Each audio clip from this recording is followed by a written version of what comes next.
Hi hello welcome to post 360. నేను మీ మురళీ రాపల్లి. మీరు పవన్ కళ్యాణ్ గురించి ఎప్పుడైనా ఖాళీ ఉన్నప్పుడు ఒక 5 నిమిషాలు ఆలోచించండి. ఆ 5 నిమిషాల సమయం మీ జీవితంలో వేస్ట్ అన్న విషయం క్లారిటీ వస్తుంది. ఎందుకంటే పవన్ కళ్యాణ్ సక్సెస్ రేట్ ఏంటి, ఎక్కడుంది అనేది ఒకసారి ఆలోచించండి. అన్న తమ్ముళ్ళు అందరూ మంచి పొజిషన్ లో ఉన్నారు. అయినా కూడా 10th క్లాస్ దాటి చదువుకోలేకపోయారు. అద్భుతంగా ఒక అమ్మాయిని ఇచ్చి పెళ్లి చేశారు. అయినా కూడా దాన్ని నిలుపుకోలేకపోయారు. తర్వాత ఇంకొక ఏదో పెళ్లి చేసుకున్నారు, దాన్ని నిలుపుకోలేకపోయారు. తర్వాత ఏదో పూనం కౌర్ అనే ఒక అమ్మాయిని ఏదో చేశారు. త్రివిక్రమ్ శ్రీనివాస్ ఎన్ని కలిసి అంటారు, దాన్ని పాడు చేశారు. ఆ తర్వాత పార్వతి మిల్టన్ ఫిలిం ఛాంబర్ లో కంప్లైంట్ చేసింది, పవన్ కళ్యాణ్ ఇలా మోసం చేసిందంటూ ప్రొడ్యూసర్ చిట్టుబాబు చెప్తూ ఉంటాడు. అది అక్కడ ఫెయిల్యూర్. పిల్లల్ని పెంచడంలో ఆలోచించుకోండి. రాజకీయంగా 2 చోట్ల పోటీ చేస్తే 2 చోట్ల ఫెయిల్యూర్. చివరికి కులం చూసైనా ఓట్లు వేయండి అయ్యా, నాకు అట్లీస్ట్ నాకు కులం చూసైనా ఓట్లు వేయండి అని అడుక్కునే దుస్థితికి పవన్ కళ్యాణ్ దిగజారాడు. అయినా కూడా నమ్మకం లేక అమ్మా చేతులెత్తి మొక్కుతున్నా నాకు ఓట్లు వేయండి అంటే పిఠాపురంలో అడుక్కున్నాడు. అయినా కూడా వేస్ట్. వర్మ గారు నా గెలుపుని మీ చేతుల్లో పెడుతున్నా అంటూ పిఠాపురంలో ఉన్నటువంటి వర్మకి ఆయన గెలుపుని చేతుల్లో పెట్టి ఈయన టీవీ ఛానల్ దగ్గర నుంచి ప్రతి ఒక్కరిని తీసుకొచ్చి ఆర్టిస్టుల్ని జబర్దస్త్ కామెడీలను తీసుకొచ్చి పిఠాపురంలో ప్రచారం చేసి ముక్కి మూలికి నక్కి నాలిగి గెలవడం జరిగింది. పోనీ గెలిచిన తర్వాత జనసేన పార్టీ అధ్యక్షుడిగా బిహేవ్ చేస్తున్నాడు అంటే అబ్బే లేనే లేదు. టీడీపీ పార్టీకి తొత్తుగానే బిహేవ్ చేస్తూ ఉన్నాడు. చంద్రబాబు నాయుడు గారు సిట్ అంటే సిట్టు, స్టాండ్ అంటే స్టాండ్. ఆయనే 10 సంవత్సరాలు ముఖ్యమంత్రిగా ఉండాలని చెప్తాడు. 15 సంవత్సరాలు కొట్టుకున్నా తిట్టినా చివరికి మనం ఫ్యామిలీ, నన్ను తిట్టినా కూడా నేను పట్టించుకోను అనే దుస్థితికి పవన్ కళ్యాణ్ దిగజారిపోయాడు. అంటే మీరు ఒకసారి అర్థం చేసుకోండి, ఒక వ్యక్తి తన అభిమానాన్ని కూడా తాకట్టు పెట్టి దిగజారిపోయినట్టుగా అనిపిస్తుందా లేదా మీకు? టీడీపీ పార్టీకి ఆయన సర్వస్వాన్ని, తన జీవితాన్ని మొత్తాన్ని పణంగా పెట్టినట్టుగా అనిపిస్తుందా లేదా? అయితే నువ్వు పెట్టుకో, నువ్వు పార్టీ అధ్యక్షుడిగా నువ్వేమని పెట్టుకో, నిన్ను నమ్మిన జన సైనికుల్ని బానిసలుగా చేసే హక్కు నీకెవడిచ్చాడు అని అడిగితే దానికి సమాధానం ఉండదు. ఈ పిల్ల సైనికులు, జన సైనికులు కూడా బుర్ర తక్కువలా ఉంటారు. నాకు ఎందుకు అర్థం కాదు. అరే మీ ఓడెళ్ళి అక్కడ దాసోహం చేస్తున్నాడు, మీ ఓడెళ్ళి అక్కడ ఆయనకి కాళ్ళ మీద పడి దొల్లుతూ ఉన్నాడు, మీ ఓడు కొట్టినా తిట్టినా చివరికి నన్ను ఏమన్నా కూడా మేము పట్టించుకోను, మేమంతా ఫ్యామిలీ అంటున్నాడు. ఏంట్రా ఫ్యామిలీ? మీరు ఫ్యామిలీ కదా, మీరు కూడా కొట్టించుకొని తిట్టించుకుంటారా అని ఎవడన్నా అడుగుతాడేమో అని చూస్తూ ఉంటా. ఎవడో అడగడు. ఓవరాల్ గా ఒక విషయం మీకు క్లియర్ గా చెప్పాలంటే, అతను ఎన్ని విధాలుగా ఫెయిల్యూర్ అంటే సూపర్ 6లు ఇవ్వబోతే నేను మాట్లాడతా అని ప్రశ్నిస్తా అన్నాడు. ఎలక్షన్స్ ముందు ఇచ్చారా? ఇవ్వలేదు. మరి ఎందుకు ప్రశ్నించాడు? సుగాలి ప్రీతి కేసు అన్నాడు, ప్రశ్నిస్తా అన్నాడు. ఏం జరిగింది సుగాలి ప్రీతి కేసు? చివరికి కొట్టేసే సిచ్యువేషన్కి వెళ్ళిపోయింది. మాట్లాడా. సొంత పార్టీ వాడు ఒక అమ్మాయిని మోసం చేసి కోటాను కోట్లు దొబ్బేస్తే కిరణ్ రాయల్ అనేటి వాడు ఆ అమ్మాయి హక్కుని తెచ్చుకొని అన్నా ప్లీజ్ అన్నా నాకు హెల్ప్ చేయండి అన్నా అని అడిగింది. చేశాడా? చేయలా.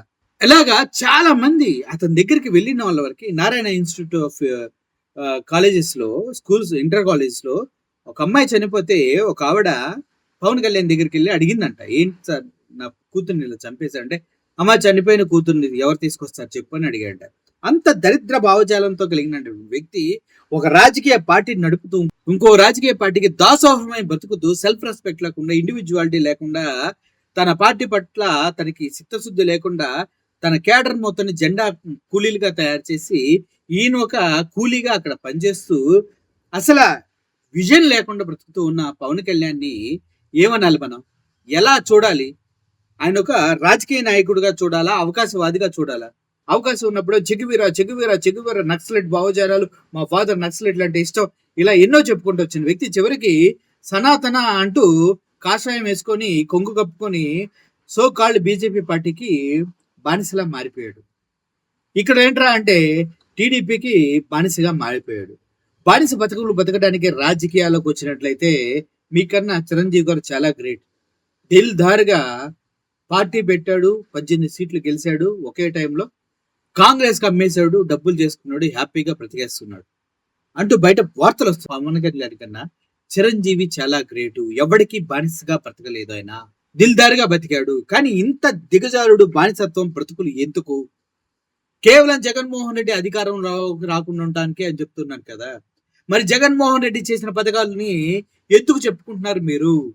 మీకు సిగ్గు లేదా? మరి ఉద్దానం సమస్య ఉందని మీ టీడీపీ చంద్రబాబు నాయుడు ఏం చేశాడు? ఉద్దానం సమస్య పరిష్కారం చేసింది ఎవడు? జగన్మోహన్ రెడ్డి.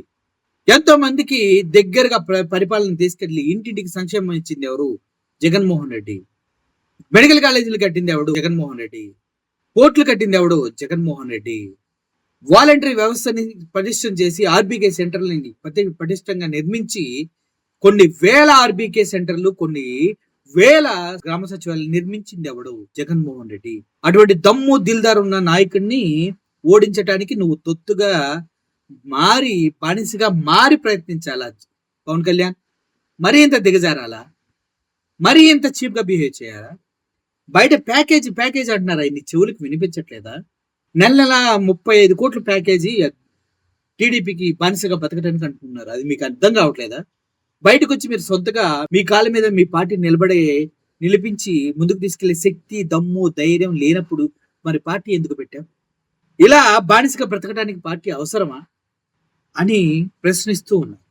మాకు నీతులు చెప్పేవాడొద్దు, పనులు చేసేవాడు కావాలి. మాకు అబద్ధాలు చెప్పేవాడొద్దు, దమ్మున్న దిల్లున్న నాయకుడే కావాలి. మాకు కళ్ళబుల్లి మాటలు చెప్పి భుజనని మమ్మల్ని బొక్క బోర్లా పడేసే అబద్ధపు రాజకీయ నాయకులు మాకొద్దు. చెప్పింది చేసి మాట తప్పని మడం తిప్పని నాయకుడు కావాలంటూ ప్రజలు ఇప్పుడు కూడా మాట్లాడుకుంటున్నాడు పవన్ కళ్యాణ్. నువ్వు టీడీపీకి ఊడిగం చేసుకుంటూ నీ బ్రతుకుని సర్వనాశనం చేసుకుంటున్నావు. నీ జీవితాంతంలో జగన్మోహన్ రెడ్డికి ఈక సమానం కూడా కాదు నువ్వు అని అంటూ ఉన్నారు. జగన్మోహన్ రెడ్డి ఈక సమానం కూడా కాదు నువ్వు. సోనియా గాంధీకి ఎదురు తిరిగి నిలబడి సొంతగా పార్టీ పెట్టి సొంత కాళ్ళ మీద ముఖ్యమంత్రి అయినటువంటి జగన్మోహన్ రెడ్డి ఎక్కడ? పార్టీ పెట్టిన కొన్నాళ్ళకే ఊడిగం చేసుకుంటూ వాళ్ళకి వీళ్ళకి తొత్తులుగా మారి జెండా కూలీలుగా నీ కార్యకర్తల్ని, నీ ఫ్యాన్స్ ని మార్చినటువంటి నువ్వెక్కడ? సొంతగా పోటీ చేసే దమ్ము లేదు. ఒక్కడే బయటకు వచ్చి ప్రజల్లో తిరిగే సత్తా లేదు. నా పార్టీ ఇది అని చెప్పుకునే దమ్ము ధైర్యం మీ కార్యకర్తలకి లేదు. అటువంటి బ్రతుకులోకి సమాజాన్ని తోసేసి నువ్వేదో సాధించానని విర్రవీగుతూ మాట్లాడుతున్నావు కదా, అదంతా తప్పమ్మా. అది కరెక్ట్ కాదు. అది అలా చేయకూడదు. తెలియకపోతే తెలుసుకోవాలి. 2 లక్షల పుస్తకాలు చదివినంత ఈజీ కాదు రాజకీయం. మాటలు చెప్పడం అంత ఈజీ కాదు రాజకీయం అంటే అని చాలా మంది చెప్తున్నారు సార్. ఒకసారి ఆలోచించుకోండి. Thank you for watching this video. Murali signing off. Thank you so much.